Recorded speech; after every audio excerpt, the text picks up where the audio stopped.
السلام علیکم ورحمت الله وبرکاته. تاسو څنګه د سکرین باندې ښکاري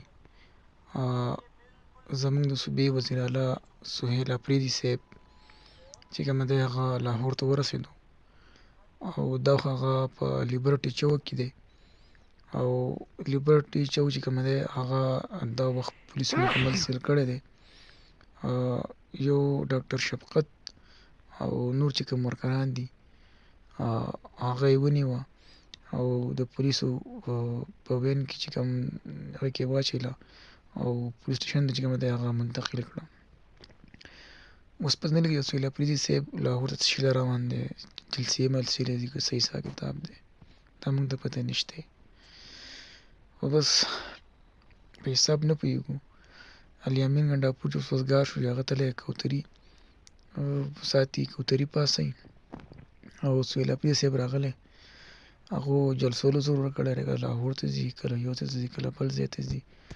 اوس دغه ظلم دی، زیاتی دی، څوک جلسه کوي جلسه به کوي، هغو قانوني حق دی چې که هغو جلسه کول غواړي پکار دی چې هغو ته د جلسې ورکولو مکمل اجازت ورکړي او دوی له هم پکار دی چې جلسه په امن او امان سره وکړي، نه سرکاري املاکو ته او نه پرایویټ املاکو ته او نه عوامو ګاډو ته نقصان ورسوي.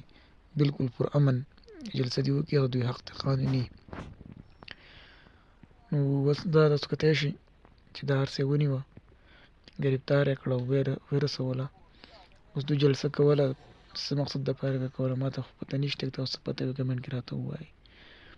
او د پي ټي آی والا ته هم درخواست دی چې مهرباني وکړئ جذباتو نه کار مه اخلئ او ښه په صبر سره ښه په سړو مزغو چې کومه دی سوچ فکر کوئ، هسې نه موږ غریبان خلک یو، که ورکران دي که هر څه بیا څوک د ورکرانو مرکرانو تپوس نه کوي. ورکر بیا څوک په سړو روډو کې نه حسابوي، بس مړ شي چې 15-16 لک روپۍ وله ورکړي، فاتحه وله وکړي چې بس سړی ختم.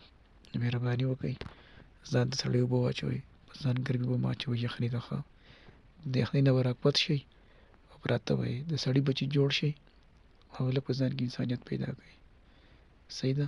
او ما ته پته نشته دا څه جلسه ده، بیا ما ته ووایئ، ما بیا خبر کړئ.